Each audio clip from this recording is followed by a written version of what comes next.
Paediatrics খোলা আছে, gynae ops তো এমার্জেন্সি সিরিয়াস জন্য খোলা আছে, আর নিউরোসার্জারি কার্ডিও মানে এখানে কনসালটেশন।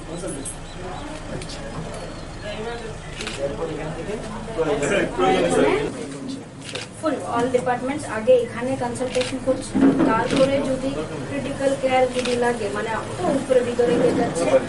আর ইএনটিতে কি হচ্ছে, যেহেতু অনেকগুলি ইনস্ট্রুমেন্ট লাগে, তো আমরা এখানে চেক করার পরে ইএনটি ওটা যা কেমিক্যাল আছে ওটা সারফেস ডিসইনফেকশন জন্য ভালো, ক্লিনিং জন্য না স্যার। তারপরে এখানে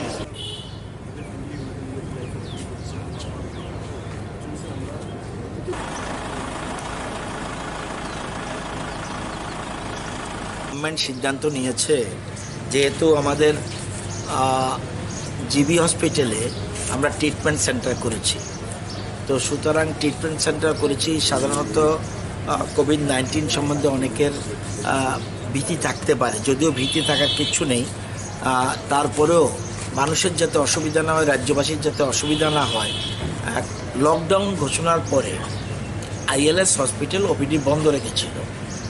যদিও তাদের আগে যখন ওপিডি ছিল তখন তাদের এক একজনের ফিস নিত ওপিডির ক্ষেত্রে 500 থেকে 700 টাকা, অ্যাজ বিকজ তার সুপার স্পেশালিটি আছে, বিভিন্ন রকম আছে। কিন্তু আমরা আমাদের গভর্নমেন্ট সিদ্ধান্ত নিয়েছি টিএমসি এবং আইএলএস যেন ওপিডি ওপেন করে। ওপিডি করলে তাহলে অনেকে জিবিকে অ্যাভয়েড করে এখানে আসতে পারবে। তো গতকাল এখানে 18 জন পেশেন্ট নিউ রেজিস্ট্রেশন ছিল, আজকে এটা বেড়ে 35 জন হয়েছে। তো সেরকম টিএমসিতেও সেখানে টিএমসিতে গতকাল ছিল 294 জন নিউ পেশেন্ট, আজকে 12টা 15 পর্যন্ত 246, এবং সাধারণত 10টা থেকে এখানে 10টা থেকে 1টা পর্যন্ত ওপিডির নিয়ম। এটা সব এক এক জায়গায় এক এক রকম সিস্টেম আছে। তো এখানে আমরা যে ঘোষণা দিলাম গতকাল থেকে, এটা কি অবস্থায় আছে, কি চলছে, আদৌ পেশেন্ট আসছে কি না, এই জিনিসটি ভেরিফাই করার জন্য টিএমসিতে এবং আইএলএসে যাওয়া। তো দুটো জায়গায় আমি দেখেছি, এবং এখানেও একটা সিস্টেম ভালো করেছে, পেশেন্ট আসার সাথে তার স্ক্রিনিং টেস্ট নিচ্ছে, এটা খুব ভালো। তারপরে রেজিস্ট্রেশন করছে, তারপরে তারা ইমার্জেন্সিতে পেশেন্ট পাঠাচ্ছেন।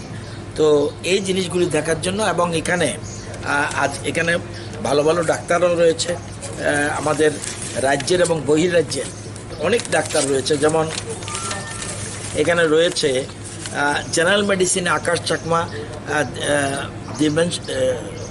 ডিম্বেশ্বর দাস, বিজয় কুমার দাস, দীপঙ্কর চন্দ্র দে, সুবর্ণা ভট্টাচার্য। সেরকম গ্যাস্ট্রোতেও আকাশ জয়সওয়ালের মতো ডাক্তার রয়েছে।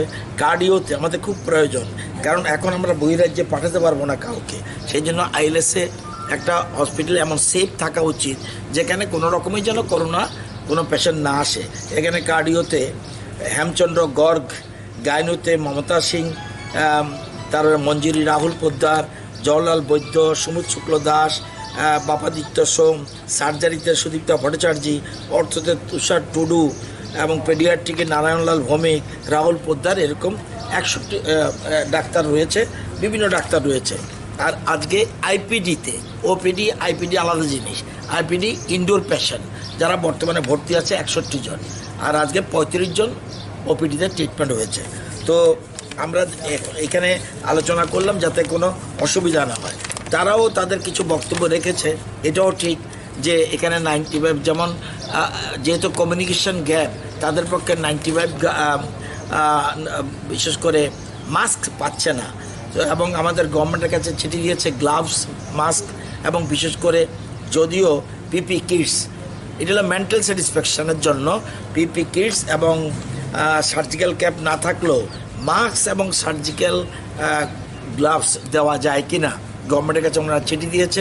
আমরা চেষ্টা করব এখানেও যাতে, কারণ এখানেও আমাদের রাজ্যের রোগীরাই আসছে, সুতরাং এই হাসপাতালকেও বাঁচিয়ে রাখা এটা আমাদের দায়িত্ব, কর্তব্য একদিক। এবং তাদের আমরা সহযোগিতা চেয়েছি, ওরা সহযোগিতার হাত বাড়িয়েছে। কীরকম দেখলেন এসে? ঠিক আছে, গতকাল 18 জন, আজকে 35 জন, ডাবল হয়েছে। এবং নর্মালি এখানে ওপিডি পেশেন্ট হতোই 100-র মতো, যখন লকডাউন ছিল না তখন 100-র মতো হতো। তো গতকাল 18, আজকে 35, ডাবল হয়েছে প্রায়। ওইখানেও 294 জন, আগে ওদের লকডাউনের সময় 192 জন পর্যন্ত চলে এসেছিল।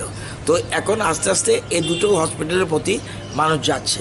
আমরাও মানুষকে বলবো আইএলএসে এবং টিএমসিতে বেশি করে যাওয়ার জন্য।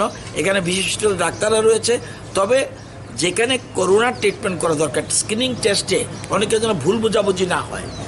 এখানে করোনা আইএলএস কিন্তু করোনার ট্রিটমেন্ট হবে না। করোনার ট্রিটমেন্টের জায়গা অনলি জিবি হসপিটাল, এখানে আর কোথাও নেই। এখানে যদি সন্দেহ করে করোনা কেউ আক্রান্ত হয়েছে, সাথে সাথে সাইডে করে তাকে রেফার করে দিচ্ছে জিবিতে। সুতরাং এই জিনিসটা ভালো। একবার যদি করোনার যার ভিতরে যায় তাহলে পুরো হসপিটালটাই করোনা আক্রান্ত হবে। সুতরাং কোনো হাসপাতালকে একটু দূরে রাখতে হবে। এই জন্য আমরা জিবি হাসপাতালকে করোনা ট্রিটমেন্ট সেন্টার করেছি। আগে 20টা বেড ছিল, কালকে আরও বাড়িয়ে 20টা করা হয়েছে, 40টা বেড আমরা করেছি। এবং 30টা একটু কম সিমটমস আছে সেরকম 30টা বেডের ব্যবস্থা আইজিএমে করছি। এবং 2টা হাসপাতালে গিয়ে আমি স্যাটিসফাইড যে পেশেন্ট আসছে, দেখছে। যদি কোনো অভিযোগ থাকে নিশ্চয়ই আমরা সেটা দেখব।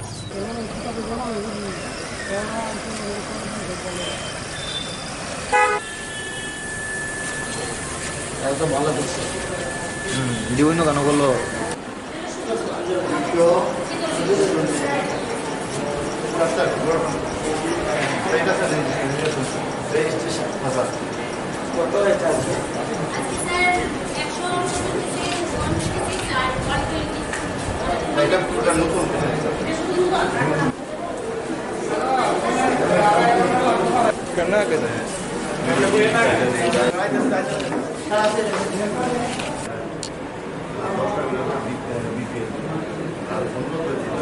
এখন মালুদা কয়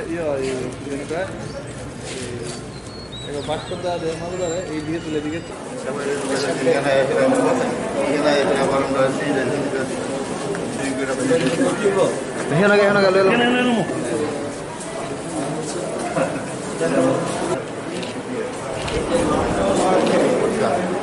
যে লকডাউন আমাদের নিউ রেজিস্ট্রেশন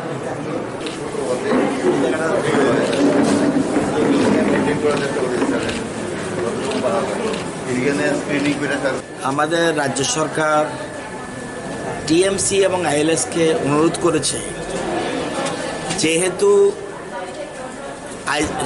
জিবি এবং আইজিএম, বিশেষ করে জিবি হসপিটাল যেহেতু করোনা ট্রিটমেন্টের জন্য চিহ্নিত, সেজন্য টিএমসি কর্তৃপক্ষকে অনুরোধ করেছে যেন তারা যেন ওপিডিটা ফ্রি করে দেয়। এতদিন ছিল ওপিডিতে নিউ রেজিস্ট্রেশন আসলেই তাদের 20 টাকা দিতে হতো, বিপিএল যারা তারা 10 টাকা দিতে হতো, অন্তদর জন্য লাগতো না। কিন্তু এখন আমাদের রাজ্য সরকার অনুরোধ করার পর টিএমসি কর্তৃপক্ষ অলরেডি সিদ্ধান্ত গ্রহণ করেছে যে এখানে যেন ফ্রি ওপিডি করে। গতকাল থেকে অলরেডি ওপিডি এসছে এবং গতকাল এখানে নূতন পেশেন্ট এসেছিল 294 জন। আজকে এখন পর্যন্ত 12টা 15 মিনিট পর্যন্ত 246 জন এসছে। অথচ কিছুদিন আগেও লকডাউন ঘোষণার পরে মাত্র 192, 177, লকডাউন 24 তারিখ ঘোষণা হয়, কিন্তু 25 তারিখ 192, 26 তারিখ 177 মাত্র পেশেন্ট আসছে। এখন গতকাল 294, আজকে 246 এর মধ্যে এসছে এবং কারোর থেকেই 1 পয়সা রাখছে। এবং সমস্ত বিভাগ, মানে যত বিভাগ আছে সব বিভাগেই তারা ট্রিটমেন্ট করছে। তো এখানে চিকিৎসকদের এবং কর্তৃপক্ষকে আমি অভিনন্দন জানাই। আরেকটা নতুন জিনিস করেছে ওরা, টিএমসি, এটাকে অবশ্যই ধন্যবাদ জানাতে হয়, যে পদ্ধতি করে স্যানিটাইজেশনের মাধ্যমে মানে পেশেন্ট, ওই দেখুন পেশেন্টরা স্যানিটাইজেশনের মাধ্যমে আসছে, আমিও এই দিক দিয়ে এসেছি, এবং তাদেরকে ভিতরে ঢোকানোর পর হাত পর্যন্ত ওয়াশ করানো হয়, সুতরাং করে তারপর ট্রিটমেন্ট করছে। এই কর্তৃপক্ষ এই জিনিসটা অসম্ভব ভালো করেছে। আমি কর্তৃপক্ষকে অভিনন্দন জানাই রাজ্য সরকারের তরফ থেকে, এবং আশা করি আমাদের রাজ্যের রোগীরা এখানে এসে ভালো ট্রিটমেন্ট পাবে, এটা আমার বিশ্বাস।